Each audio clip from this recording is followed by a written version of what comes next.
Et ici, chacun sait ce qu'il veut, ce qu'il fait quand il passe. Parce que j'aime ce métier des armes, sans arrière-pensée, je voulais être soldat et je l'ai été.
La lutte, c'est notre héritage. La lutte, c'est notre propriété. Les traditions que nous ont léguées nos aïeux, il n'appartient pas à nous de les faire disparaître. Vous êtes mes enfants et je dois vous dire la vérité. Même si vous n'étiez pas mes enfants, quand on aime quelqu'un, un ami, on lui dit la vérité.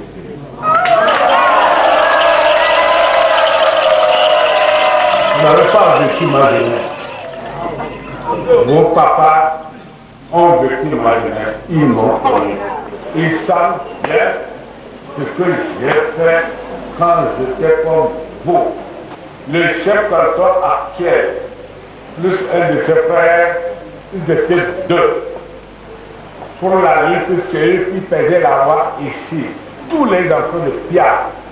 Et il n'y a que moi qui les terrassais.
Ben, ils ont passé par les jeunes, les femmes, tout le monde qui défilait chez moi et pour me demander des dons de pouvoir. Bon.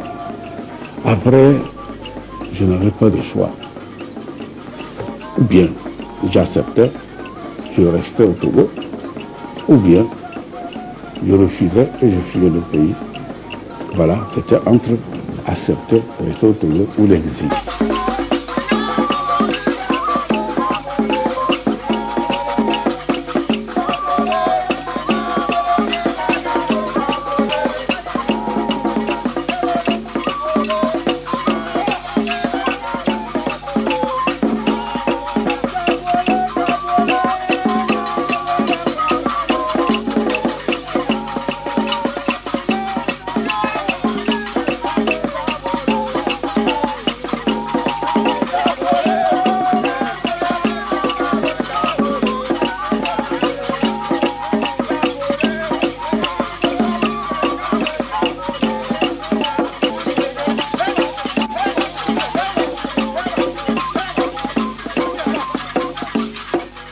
J'arrive au palais et il y avait, n'est-ce pas, un groupe de gendarmes qui me rendaient les honneurs. Ils sont 12 parents de taille. Le dernier, n'est-ce pas, était plus petit que les autres, parce que dans l'armée, les grands devant, les petits derrière. Dans le civil, à l'école, les petits devant, les grands derrière. Donc, j'arrive, il était en position de présenter armes avec ses idées machiavéliques. Et je les ai passés en revue. Lorsque j'ai pivoté le pied gauche sur le pied droit sur le pied gauche pour partir, à quoi mettre en position de présenter armes, il avait 4 cartouches dans le magasin de son arme et une logée dans le canon. Et il a baissé, dès que je l'ai tourné le dos, donc c'est le dernier, il a baissé l'arme, il a tiré. La balle a déchiré, j'avais ce carnet là. Cette position, la balle a déchiré, est rentrée par là sans broyer le bras, et rentrée par-ci avant d'arracher le bloc note. J'étais à 5 mètres devant moi avant de détruire un mur en béton. Regardez, Ce que vous voyez, c'est mon sang. Il était un président de l'armée coloniale. Il a quitté sa femme pour mourir pour les autres. Il fallait des bras pour tenir les fusils. L'État était dit pour Nyasingbe Adema. Il était un président de l'armée coloniale. Il a quitté sa femme pour mourir pour les autres. Il fallait des bras pour tenir les fusils.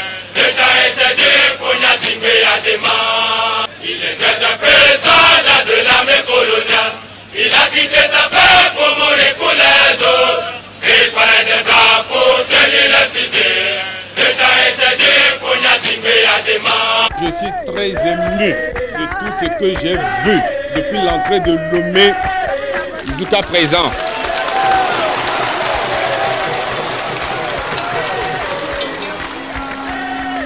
Mais je tiens pour vous remercier très sincèrement de ce soutien moral que vous nous avez apporté dans les circonstances aussi dramatiques. Je me suis senti très fort. J'ai pu me rendre compte que je ne suis pas seul, que j'ai des gens avec moi.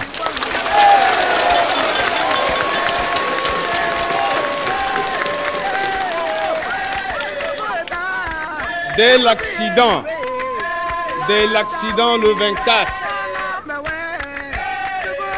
le 24 janvier dernier, le même jour, il y a certains qui ont fait des navettes entre Lomé et la Makara. Comme vous le savez, ils pourraient y trouver la mort à cause de moi. Je tiens, chers compatriotes, à vous remercier très sincèrement. Croyez-moi, la confiance que vous me faites, vous ne serez jamais déçus.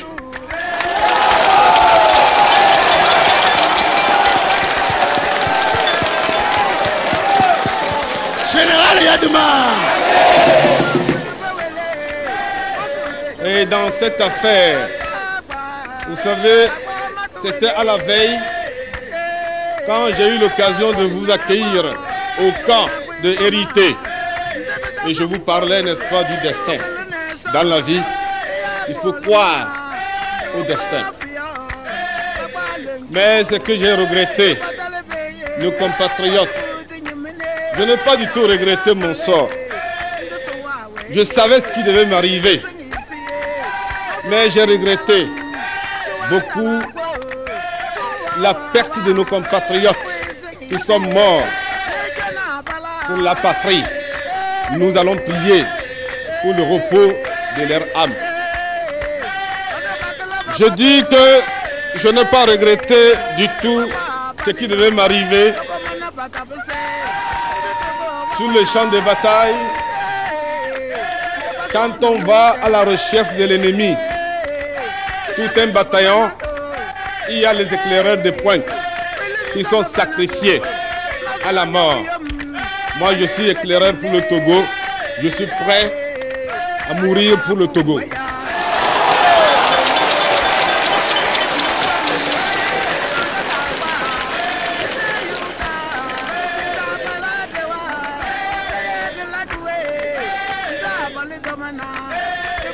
Et il y a certains peuvent se demander la question de savoir qu'est-ce qu'ils gagnent dedans. Comme d'ailleurs ma mère. Ma mère, il y a 7 ans, quand j'ai échappé le premier attentat, elle a tout fait pour me convaincre à abandonner le pouvoir. J'ai dit non. Elle a envoyé des gens à enquêter, mes frères, pour voir qu'est-ce que je bouffe dedans. Ils ont plusieurs fois mangé la pâte avec les feuilles de gombo, avec moi à table. Et après, ils me disent, mais comment? C'est à cause de cela? Mais ce que tu manges, c'est la même chose que nous mangeons chez nous. C'est à cause de cela que tu ne veux pas abandonner le pouvoir. Je ne fais que rire. Militantes et militants, je vais vous le dire aujourd'hui. Nous ne gagnons absolument rien dedans. J'aime trop le Togo et les Togolais.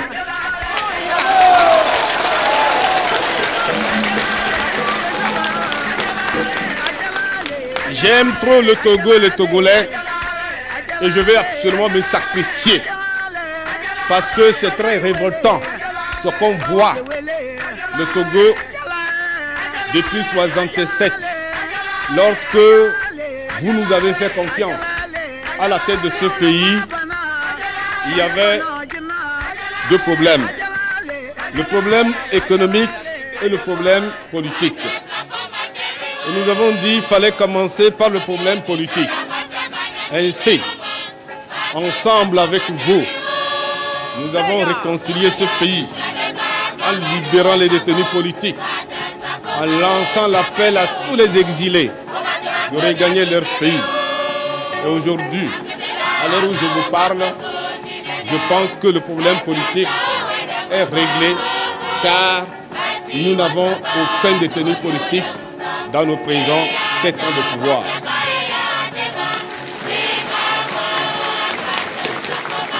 Et pour redresser la situation politique, et vous avez vu, j'ai traversé les obstacles très difficiles. Et à un moment donné, j'étais un peu tenté de me demander s'il ne fallait pas peut-être démissionner. J'ai dit non, l'homme ne meurt pas deux fois.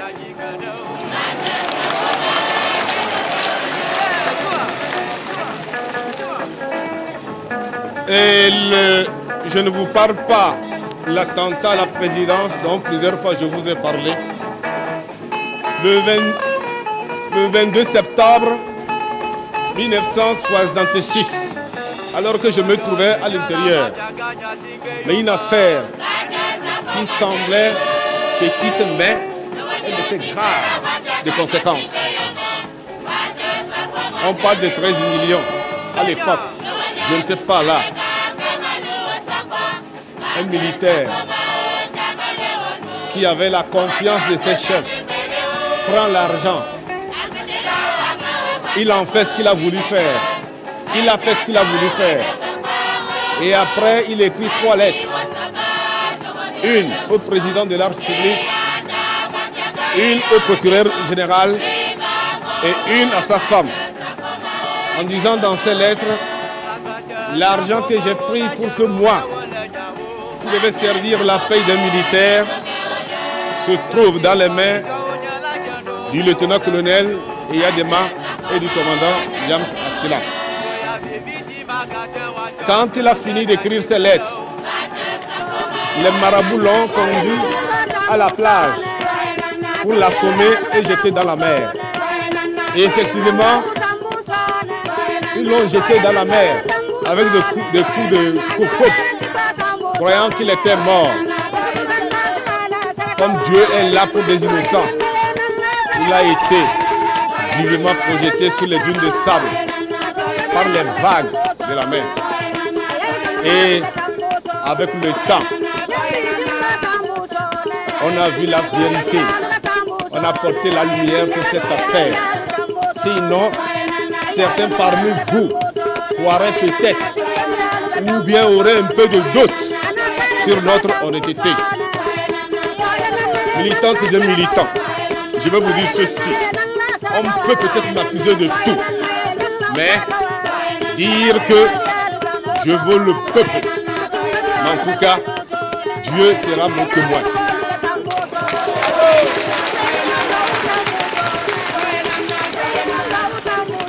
Et vous le savez, si vraiment vous ne me contrôlez pas, militantes et militants, je suis au-dessus de vous. Vous me faites confiance. Mais comme souvent on le dit, la confiance n'a jamais exclu le contrôle.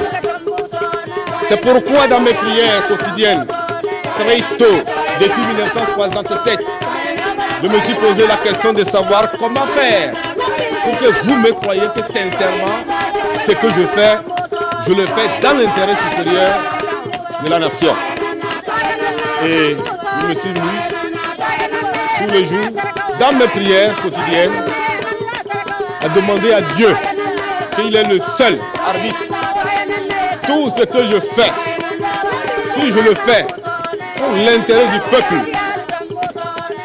qu'il me laisse continuer mon œuvre. Mais si ce que je fais, si c'est pour tromper le peuple, si c'est pour trahir le peuple qui m'a fait confiance, il faut qu'il me barre le chemin. Mes chers compatriotes, je vous disais tout à l'heure qu'il fallait s'y attendre. Nous avons fini les problèmes politiques et il fallait attaquer les problèmes économiques. Il ne peut en être autrement. Il faut que nous soyons économiquement indépendants.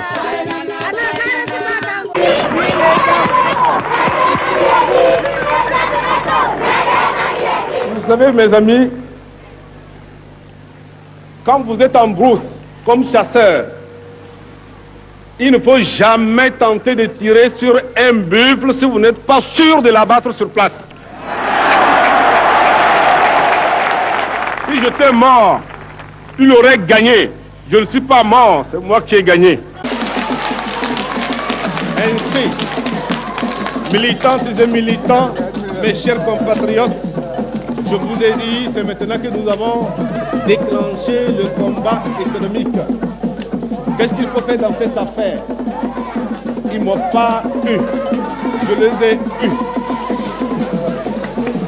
Désormais, la décision que nous prendrons lundi, le phosphate, désormais, rien ne doit sortir sans verser l'argent.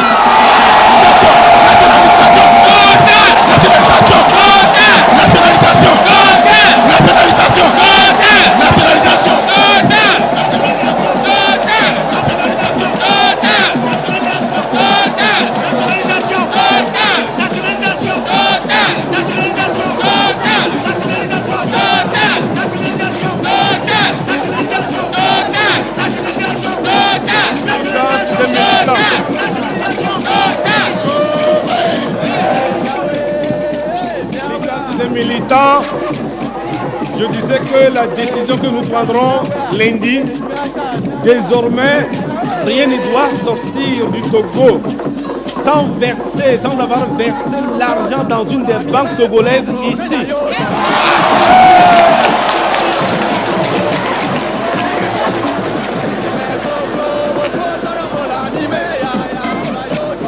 Et militantes et militants, militantes et militants, les ressources togolaises doivent profiter aux Togolais. Et maintenant, après tout, puisqu'on nous a traité de tout, que nous avons nationalisé, nous avons fait telle chose, à partir de lundi, nous décidons de prendre les 49% restants.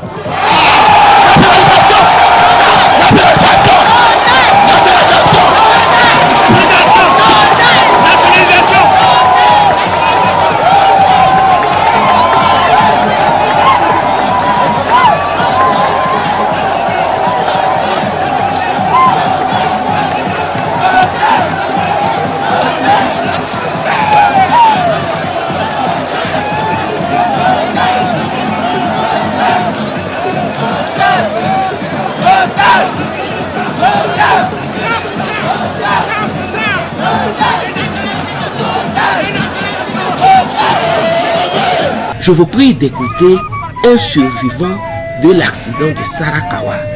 Il vient à Paris, nous nous rencontrons, évidemment, moi j'arrivais de province, et c'est là qu'il me raconte.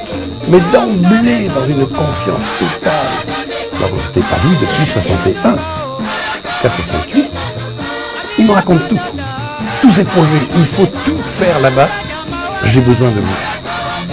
Mais moi je lui dis, mais je n'avais pas les moyens, je n'imaginais pas comment aller en Afrique, c'est cher ça, et je ne donne pas suite.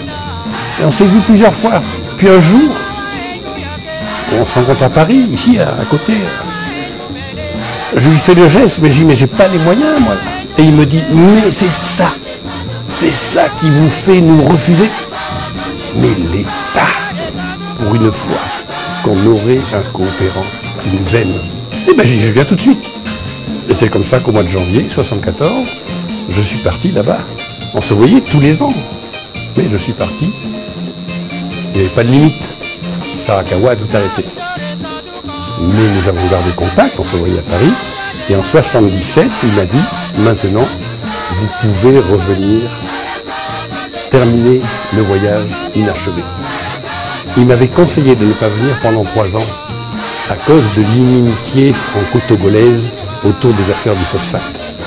Vous ne pouvez pas savoir les pressions que j'ai reçues alors que j'étais emmailloté de bandeaux et tout ça, dans l'avion qui m'a ramené de Lomé après l'accident, les pressions que j'ai reçues pour dire des choses sur ce qui est arrivé à Sarakawa.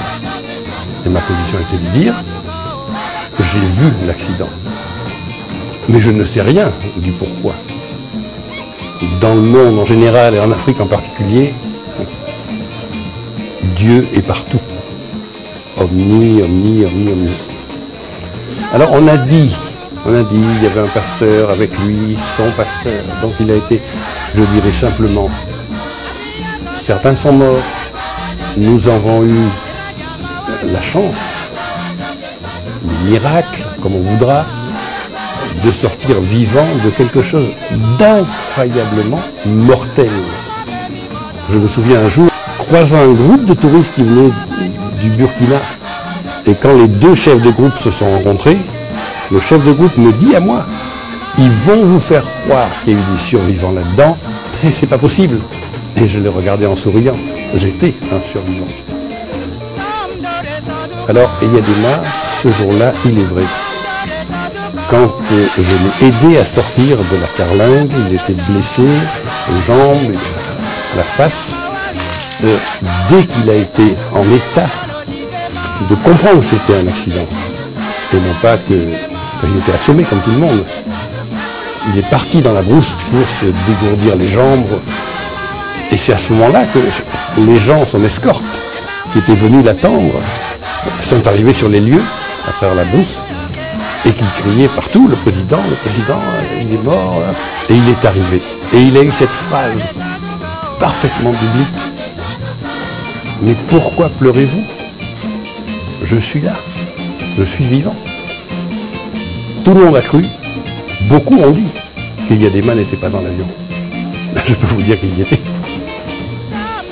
Alors, mon épouse, comme tous ceux qui étaient dans l'avion, à part moi, n'ont pas vu venir l'accident. Moi, je l'ai vu venir. Donc j'ai dû, comme on dit, serrer les fesses. Ça a amorti tous les chocs. Ma femme était à côté de moi, a eu les mêmes chocs que moi, mais elle était en morceaux. Double fracture de la mâchoire, 10 côtes brisées, complètement. Elle a été ramenée au Val-de-Grâce à Paris, où, alors qu'un autre des pilotes a fini par mourir au bout de 8 jours, elle a été opérée et sauvée intégralement sans séquelles.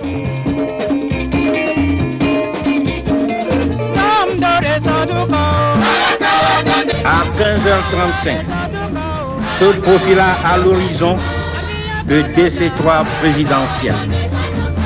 L'avion prit alors un long virage qui devait finir, hélas, dans un bruit fracassant. Le chauffeur du président ne trouva que des cadavres et des blessés. N'ayant pas vu le chef de l'État, crut qu'il avait péri sous les décombres. Il nous arrêta à mi-chemin et nous dit en levant les bras vers le ciel: le patron est mort. Et nous avons repris notre course désespérée jusqu'à l'épave où nous devons découvrir l'horreur de la catastrophe. Les uns étaient déchiquetés, les autres blessés, d'autres encore déliraient avant de rendre l'âme. Le cœur serré, les yeux en larmes, nous fouillons désespérément dans l'amas de ferraille. Où est-il? Où pouvait-il être? Mais le président était introuvable. Quand soudain, il apparut parmi nous avec ses habits déchirés et tout couverts de sang. Pourquoi pleurez-vous? Nous demanda-t-il. Mon général, faut-il vous amener à l'hôpital? Non, répondit-il. Je vais à Pia et non à l'hôpital. Un moment s'écoula. Puis, il vint au balcon de sa maison et d'une voix rassurante me dit: Améi, va, retourne sur les lieux pour t'occuper des autres.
Togolaises, Togolais, nous avons vécu ensemble dans la nuit du 23 au 24 septembre l'agression venue de l'extérieur et dirigée contre notre pays par un commando terroriste puissamment armé. Ce commando s'est infiltré dans notre capitale pour essayer d'attenter à notre vie, de désorganiser l'armée,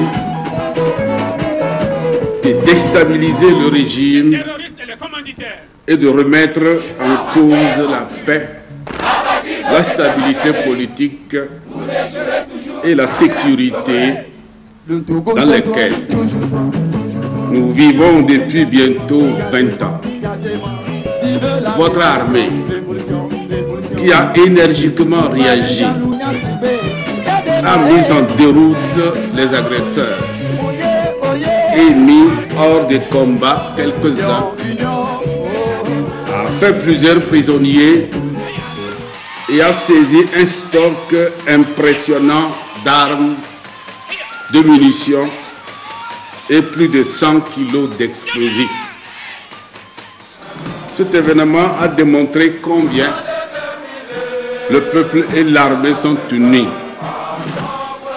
Comme un seul homme, vous vous êtes levés pour défendre la patrie en danger et vous l'avez fait aux côtés de vos forces armées dans l'ordre, la discipline et la vigilance. Je voudrais ici exprimer à vous tous, femmes, hommes, jeunes gens, jeunes filles, élèves, étudiants, travailleurs, mes vives et chaleureuses félicitations pour votre courage, votre patriotisme, votre engagement politique, votre sens élevé du devoir, de l'honneur et de la dignité nationale. Vous pouvez être fiers de votre armée qui, devant cette épreuve, a montré combien elle est unie, fidèle à la nation, car les agresseurs n'ont pas pu faire un seul complice parmi les officiers, sous-officiers gendarmes, marins, aviateurs, caporaux-chefs, caporaux et soldats. C'est en votre nom à tous que je tiens à rendre ici hommage aux forces armées togolaises pour la rapidité, l'efficacité, le courage, l'ordre et la discipline avec lesquels elles sont intervenues pour repousser les agresseurs et surtout pour la cohésion, l'unité et la solidarité dont elles ont fait preuve face à l'entreprise meurtrière des ennemis de la nation. Mes chers compatriotes, vous avez le droit de savoir la vérité, toute la vérité sur les événements tragiques que nous venons de vivre. C'est pourquoi des révélations sur cette affaire ont déjà été portées à votre connaissance. L'enquête se poursuit et au fur et à mesure que les terroristes arrêtés feront d'autres aveux, ceux-ci vous seront communiqués. L'arsenal de guerre saisi sur l'ennemi sera présenté aux populations de Lomé et des autres localités du territoire afin que chaque citoyen puisse se faire une idée réelle de l'ampleur de la violence et que cette attaque aurait eu si elle n'avait pas été déjouée. Comme vous le savez, c'est dans le malheur que l'on apprécie le mieux les preuves de l'amitié.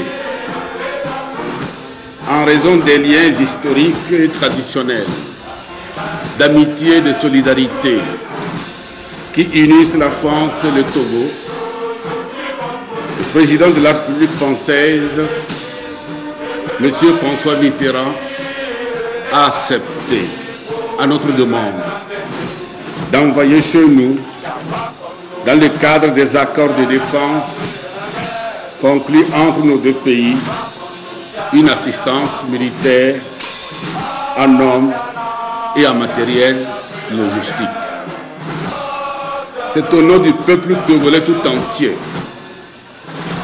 que je tiens ici à remercier du fond du cœur les autorités françaises pour leur soutien, qui ne nous a d'ailleurs jamais fait défaut. Soldats de l'armée française qui, dans le cadre de cette mission de solidarité, se trouvent aux côtés de vos frères d'armes togolais, je voudrais vous souhaiter la bienvenue et vous inviter à vous sentir ici comme chez vous, tout comme hier, sur le champ de bataille, les soldats togolais se sont sentis dans votre pays comme chez eux. Nous avons été très réconfortés par les messages de soutien et de solidarité qui nous sont parvenus des pays amis à travers le monde entier. Je voudrais ici renouveler toute la gratitude du peuple togolais au président Félix Houphouët-Boigny, notre doyen, qui nous a dépêché une forte délégation quelques heures à peine après la neutralisation des assaillants.